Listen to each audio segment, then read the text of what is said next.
शंकर दयाल पेशे से तो वकील थे जो सरकारी मुलाजिम न थे, परंतु बुद्धि के तेज व्यक्ति थे, इसलिए अच्छा खासा कमा लिया करते थे। उम्र ज़्यादा हो चुकी थी, इस कारण अब वकालत छोड़ दी थी और अधिकतर समय घर पर ही व्यतीत होता था।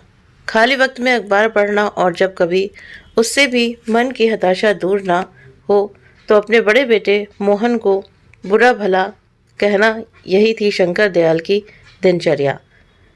बड़ा बेटा मोहन भी उनकी बातों को दिल से नहीं लेता था, बस उनकी आदत है यही सोचकर बर्दाश्त कर लेता था। शंकर दयाल का घर पूरी तरह से सुख संपन्न था, क्योंकि दो छोटे बेटे सोहन रोहन सरकारी नौकरी पर थे। एक डॉक्टर तो एक पुलिस में था। महीने पर अच्छी खासी रकम घर पर आ जाती थी। इतना रुपया पाकर शंकर दयाल का दिल खुशी से झूम उठता था, परंतु जैसे ही उनकी नज़र मोहन पर पड़ती वैसे ही उनकी हंसी गुम हो जाती और वो अपने अनपढ़ बेटे को कोसने लगता था, क्योंकि वो चाहता था कि मोहन भी अपने भाइयों की तरह पढ़ लिखकर सरकारी नौकरी करे। परंतु शंकर दयाल के अथक प्रयास से भी मोहन का मन पढ़ाई में न लगा। अब तो आलम यह था कि हर रोज मोहन को गाली देना और घर का सारा काम मोहन से ही करवाना, ये सब शंकर दयाल की आदत में शुमार हो चुका था। जब कभी भी कोई व्यक्ति अपने बेटे की नौकरी लगने की खबर शंकर दयाल को सुनाता तो शंकर दयाल का गुस्सा मोहन पर दुगना फूटता था। मोहन की अब यही दिनचर्या बन चुकी थी कि खेत से चारा काट कर लाना और मशीन से काट कर जानवरों को डालना और घर पर खाना भी बनाना और शाम को शंकर दयाल के पैर दबाना। इतना करने के बावजूद भी उसे इनाम में गालियां मिलती थीं, परंतु फिर भी उसके मुंह से कभी भी शंकर दयाल के खिलाफ एक शब्द नहीं निकलता। जब कभी भी वो ज़्यादा उदास होता तो अपनी माँ की फ़ोटो को गले से लगाकर बहुत रोता, जो 2 साल पहले ही गुजर चुकी थी। एक दिन शंकर दयाल कुर्सी पर बैठे अखबार पढ़ रहे थे कि तभी शंभू एक मिठाई का डब्बा लेकर वहां आया और शंकर दयाल को वो मिठाई का डब्बा दिया। ये देखकर शंकर दयाल का चेहरा तिलमिला उठा, क्योंकि शंकर दयाल बहुत ही ईर्ष्यालु व्यक्ति था।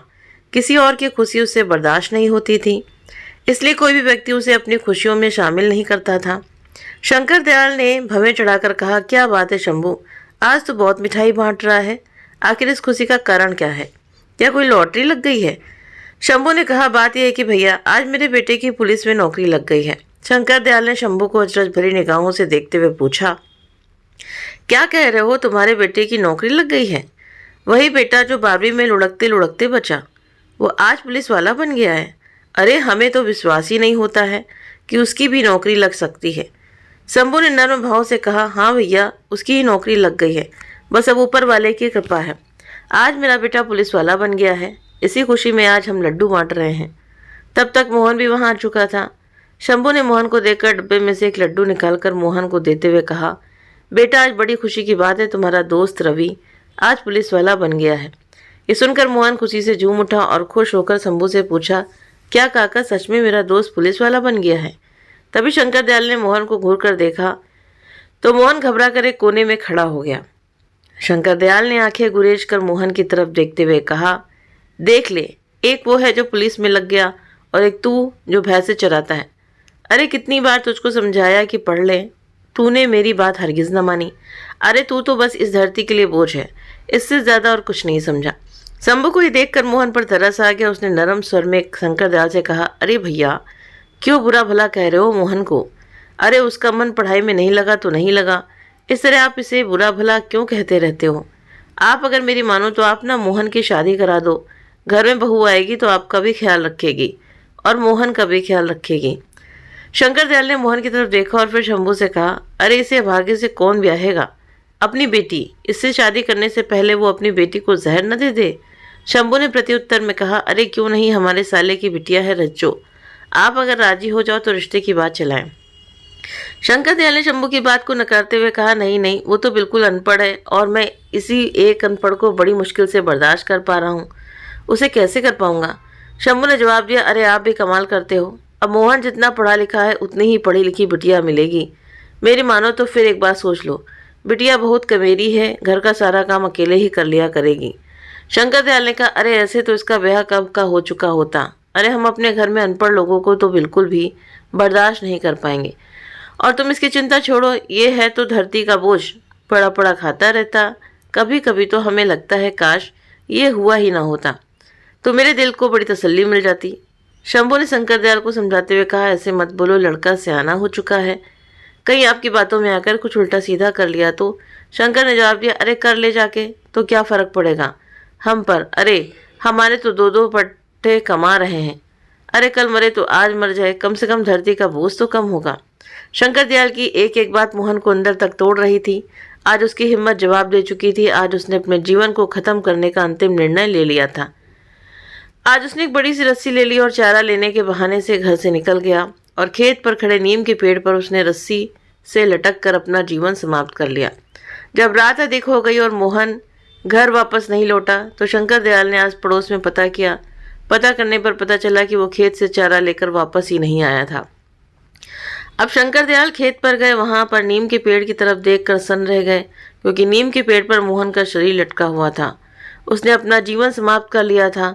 गांव के लोगों की भीड़ एकत्रित हो गई और वहां उपस्थित लोगों ने मोहन को नीम के पेड़ से उतारा और उसका क्रियाकर्म किया। परंतु इतना कुछ होने के बावजूद शंकर दयाल पर इसका कोई प्रभाव नहीं पड़ा। वो पहले की तरह ही जिंदगी जीने लगा। वक्त धीरे धीरे गुजरता गया। अब उसके दोनों बेटों की शादी हो चुकी थी। जो बेटा डॉक्टर था उसकी पत्नी भी डॉक्टर, और जो बेटा पुलिस में था उसकी पत्नी पुलिस वाली। समय के साथ साथ शंकर दयाल की उम्र काफ़ी ढल चुकी थी। उसके हाथ पैर उसका साथ नहीं देते। कोई भी काम करने पर उसकी हाँफी फूल जाती। बड़े बेटे ने शहर में एक अस्पताल खोल लिया और दोनों पति पत्नी शहर में रहने लगे। कुछ दिनों बाद छोटे बेटे की भी पोस्टिंग दूसरे शहर में हो गई, तो उसने अपनी पत्नी की भी पोस्टिंग उसी शहर में करवा ली। अब दोनों ही पति पत्नी जाने की तैयारी में जुट गए। तभी शंकर दयाल वहां आकर के अपने छोटे बेटे रोहन से कहा, बेटा, बड़े बेटा और बहू तो हमें छोड़कर चले गए, अब तुम लोग भी जा रहे हो। अब हम अकेले यहाँ कैसे रहेंगे बेटा? ऐसा करो, हमें भी अपने साथ लेते चलो। रोहन ने कहा, बाबू आप जानते हो ना, शहर का मामला है। अभी हम लोग खुद किराए पर रह रहे हैं और आपको कैसे रखेंगे? वैसे भी बापू, हमारे पास ये इतना बड़ा घर, इसे किसके हवाले छोड़कर जाएंगे? शंकर दयाल ने निवेदन किया, बेटा इतने बड़े घर में मैं अकेला रहकर क्या करूँगा? अरे मुझसे तो कुछ किया भी नहीं जाता है, मेरी देखभाल कौन करेगा?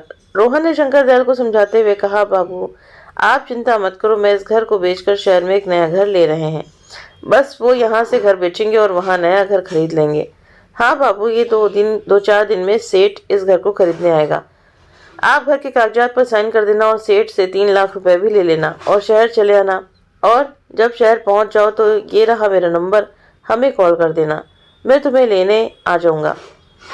आप चिंता मत करो, बस 2-4 दिन की ही तो बात है। और फिर रोहन शंकर दयाल को अपने गले से लगाता है और उनके पैर छूकर वहां से चला जाता है। आज इतने बड़े घर में शंकर दयाल अकेला था।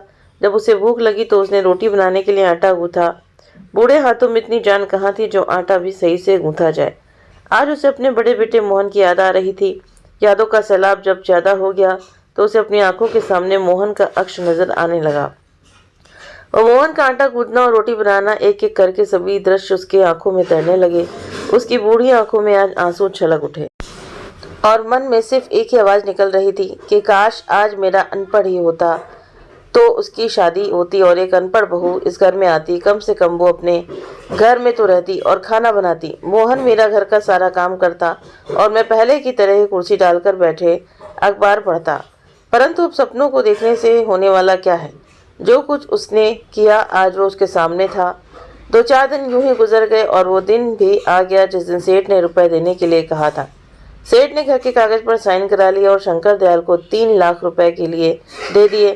रुपए मिलते ही शंकर दयाल शहर जाने की तैयारी कर ली और शंकर दयाल ने रोहन को फ़ोन करके सब बता दिया कि वो बस स्टैंड पर उसका इंतज़ार करेंगे। कहे मुताबिक शंकर दयाल वहां पहुंच गए और बैठकर रोहन का इंतज़ार करने लगे। तभी वहां रोहन आ गया और शंकर दयाल के पास आकर कहा, बापू आप पैसे लाए हो ना, मुझे दे दो। वो जो मैंने नया घर खरीदा है उसका मालिक अभी रुपए मांग रहा है। अगर मैंने उसे अभी रुपए नहीं दिए तो वो अपना घर किसी और को बेच देगा। शंकर दयाल ने रुपयों का बैग झटपट से रोहन को दे दिया। रोहन ने रुपए लेकर शंकर दयाल से कहा, पापा आप यहीं बैठो, मैं सेठ को अभी रुपए देकर आता हूँ। और रोहन अपने पिताजी को वहीं बैठाकर रुपए लेकर वहां से चला गया और शंकर दयाल वहीं बैठकर उसका इंतजार करने लगा। समय धीरे धीरे काफ़ी बीत चुका था, परंतु रोहन अभी तक वापस नहीं आया था। शाम होने को थी। शंकर दयाल बहुत ही चिंतित था कि रोहन अभी तक नहीं आया। उससे रहा नहीं गया तो उसने एक राहगीर से वहीं फ़ोन नंबर लगवाया जो उसे रोहन ने दिया था, परंतु फ़ोन भी स्विच ऑफ आ रहा था। अब शंकर दयाल की चिंता और भी अधिक बढ़ चुकी थी। वो हताश बैठा ही हुआ था कि तभी उसे एक मोटरसाइकिल आते हुए दिखाई दी, जिस पर रोहन बैठा हुआ था। वो दूर से ही रोहन को आवाज़ लगाने लगा, परंतु रोहन शंकर दयाल को पास से देखता हुआ निकल गया। आज रोहन ने उसे बहुत बड़ा धोखा दे दिया था, जिसकी उम्मीद शंकर दयाल को बिल्कुल भी न थी। अब शंकर दयाल वहीं बैठकर रोने लगा। अब अंधेरा काफ़ी ढल चुका था। शंकर दयाल के पास 100 रुपये थे, जो उसके घर वापस आने के किराए के लिए उपयुक्त थे। शंकर दयाल बस में बैठकर घर आ गया। घर क्या, गांव आ गया, क्योंकि अब घर तो सेठ का हो चुका था। अब उसके पास घर नहीं था, तो रात को अकेले गांव की चौपाल पर बैठकर काफ़ी देर तक रोता रहा। फिर अपने आंसू को पोंछकर उठा और उसी नीम के पेड़ के पास गया जहां मोहन ने आत्महत्या की थी। उसी पेड़ के नीचे बैठकर दहाड़े मारकर रोने लगा और रोते हुए कहा, बेटा मोहन, आज मेरे लिए खाना बनाने वाला कोई नहीं है। आज तेरा बाप इतना बूढ़ा हो गया कि अपने हाथों से अपने लिए खाना भी नहीं बना पाता है। आज बहुत अरसे हो गए तेरे हाथ का खाना खाए। आज फिर से तेरा बाप तेरे हाथ का खाना खाना चाहता है। खिलाएगा ना बेटा? आज तेरा बाप तेरे घर खाना खाने आ रहा है, तो अपनी सभा के बाप को अपने घर में स्वीकार करेगा ना?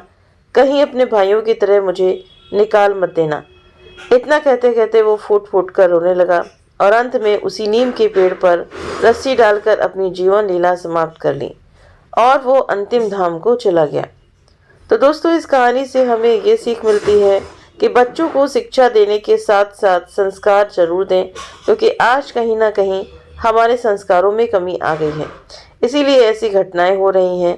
हर चीज़ किताबों से नहीं सीखी जाती, कुछ चीज़ें ज़िंदगी भी सिखा देती है। सहनशीलता व परोपकार बच्चों को अवश्य सिखाया जाना चाहिए, जिससे हमारे वृद्धावस्था में हमारे सिखाए संस्कार हमारे काम आए।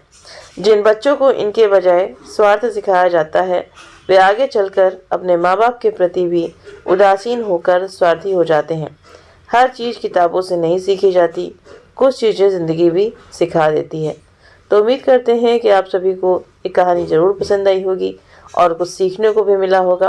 तो अगर वीडियो आप सभी को पसंद आया हो तो वीडियो को लाइक करें, शेयर करें और हमारे चैनल को सब्सक्राइब करना ना भूलें। मिलते हैं आप सभी से नेक्स्ट वीडियो में नई कहानी के साथ में। Thank you.